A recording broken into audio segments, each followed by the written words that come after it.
皆さんこんにちは、シノンです。今日は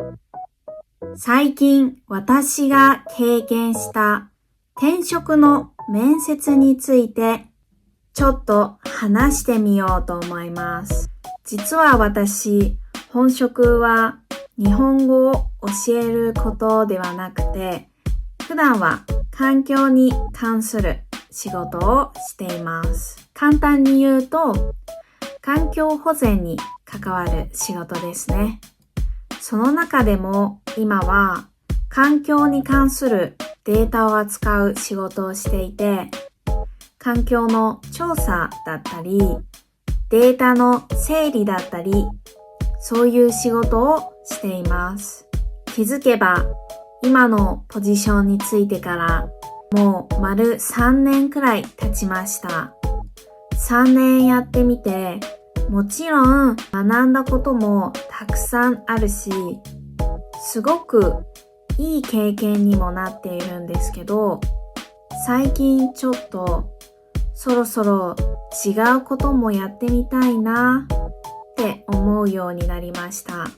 環境という分野自体はすごく好きなので、そこから離れたいわけではないんですが、同じ分野の中でも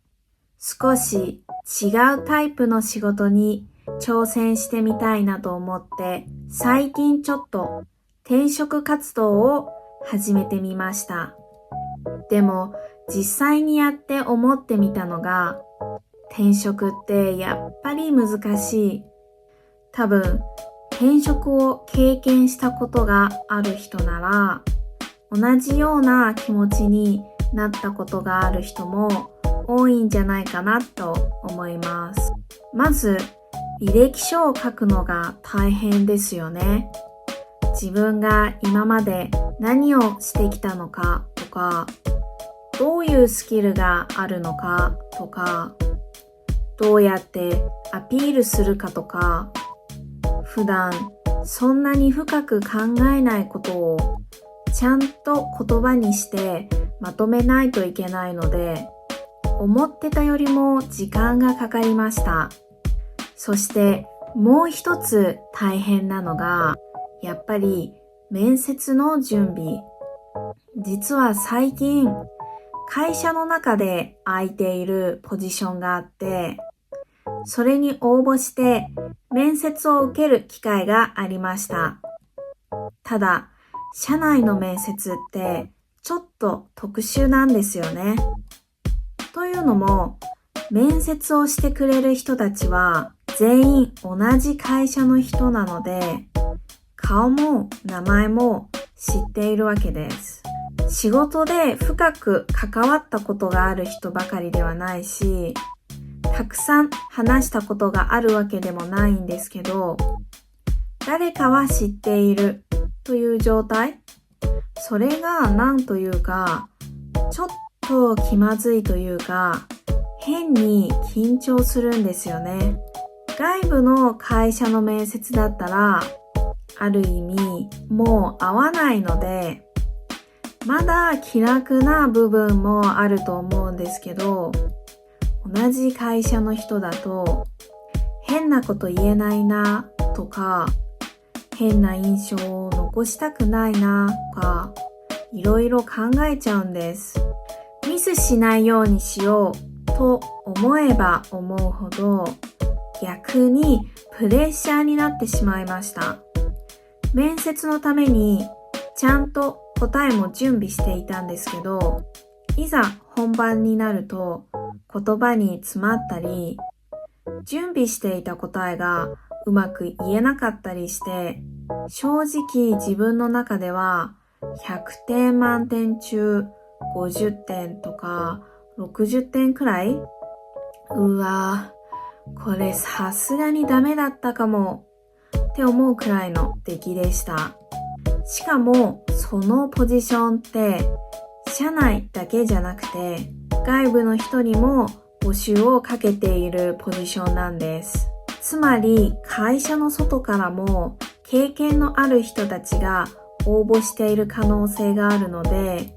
そう考えると余計にこれはもう無理かもしれないなって思ってしまいました。自分でもよくわかっているんですけど、緊張すると準備していたことが頭から抜けるタイプなんですよね。本当に綺麗に飛びます。さっきまで覚えていたのにっていう感じで、なので途中からはもうほとんどアドリブ状態で答えていました。これが自分の欠点だなって思います。でも今回の経験で改めて思ったのは、面接って本当に難しい。それと同時にちょっと思ったのが、ニュージーランドと日本の就職活動の違いです。私は今、ニュージーランドに住んでいて、ニュージーの会社で働いているんですけど、ニュージーの仕事って基本的に面接が1回だけのことが多いんです。もちろん職種によっては違うとは思うんですけど、多くの場合、面接は1回で終わることが多いです。でも日本の会社だとよく聞くのは2回とか3回の面接があるっていう話です。多いところだと4回とか5回面接があるっていう話も聞きます。正直それは本当にすごいなと思います。私は日本に住んでいるわけではないので、実際に日本の就職活動をしたことがないから、詳しいことはわからないんですけど、日本の友達の話を聞いていると、面接の準備だったり、企業研究だったり、本当に大変そうだなと思います。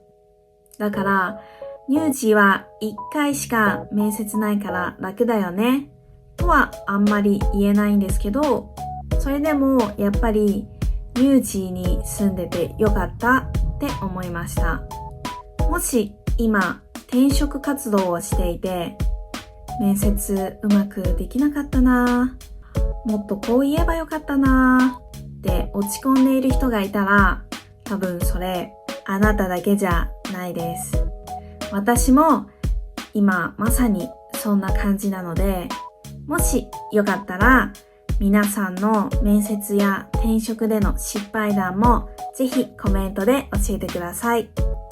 面接でこんなこと言っちゃった、こんな失敗したとか、きっといろんなエピソードがあると思うので、ぜひシェアしてもらえたら嬉しいです。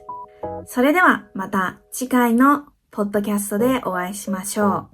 またねー。